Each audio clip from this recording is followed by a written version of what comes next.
خبرهایی رسیده مبنی بر اینکه حادثه رل زده با اکس هانده ارچل یعنی کرم بورسین اتفاقات عجیبی افتاده. با من همراه باشید.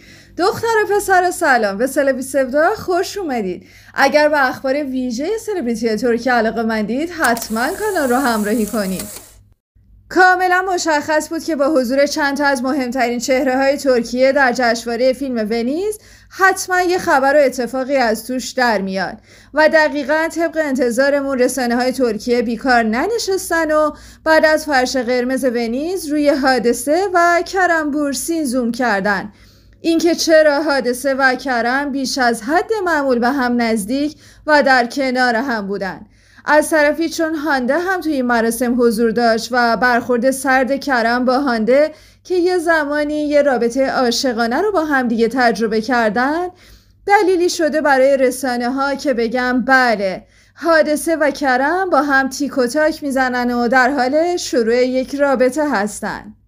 بعدش هم توی یکی از شبکه‌های ترکیه رفتار حادثه رو تو فرودگاه موقعی که خبرنگار میخواست باهاش مصاحبه کنه مورد انتقاد قرار دادن و گفتن این برخورد حادثه چه معنی داره و کاملا بی‌ادبانه بود.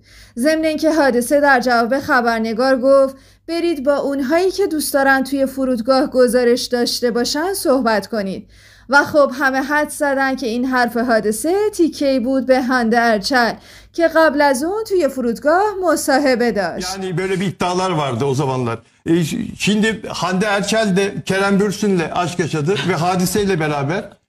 Bu kızların barış içinde olması mümkün mü? البته که قضیه به اینجا ختم نشد. یعنی رسانه ها که همیشه دنبال التهاب خبری بیشتر هستن رفتن سراغ هانده و بهش گفتن حادثه در مورد تو چنین حرفی زده، گویا با تو مشکلی داره. ولی در کمال تعجب هانده ارچل خیلی خونسرد و مؤدبانه گفت چنین چیزی امکان نداره و حادثه چنین حرفی رو نزده، اون زن بی‌نظیری هست.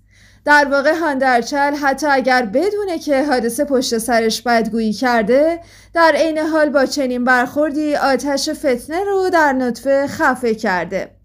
به گواه مردم و رسانه ها هانده شاید بازیگر خیلی حرفه‌ای نباشه ولی رفتارش در ارتباط با دوستان و همکارانش همیشه حرفه‌ای بوده. نه تا به حال پشت سر کسی بدگویی کرده و نه به شایعات بدگویی در مورد خودش بها داده. واسه همین هم هست که گویا مردم ترکیه حتی به رغم بازیگری نچندان حرفه‌ای هانده اون رو دوستش دارن به خاطر قلب و ذهن زیبایی که مثل زیبایی ظاهریش داره.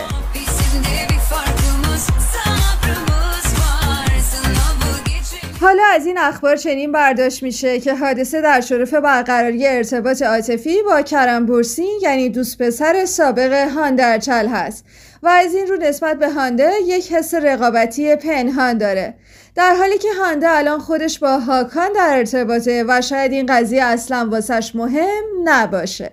باید منتظر بمونیم و ببینیم که چی پیش میاد. دختر و پسر رو به انتهای ویدیو امروز رسیدیم. امیدوارم که پسندیده باشید. اگر نظری در این ارتباط دارید حتما واسمون بنویسید. مراقب خودتون باشید. خدافظ.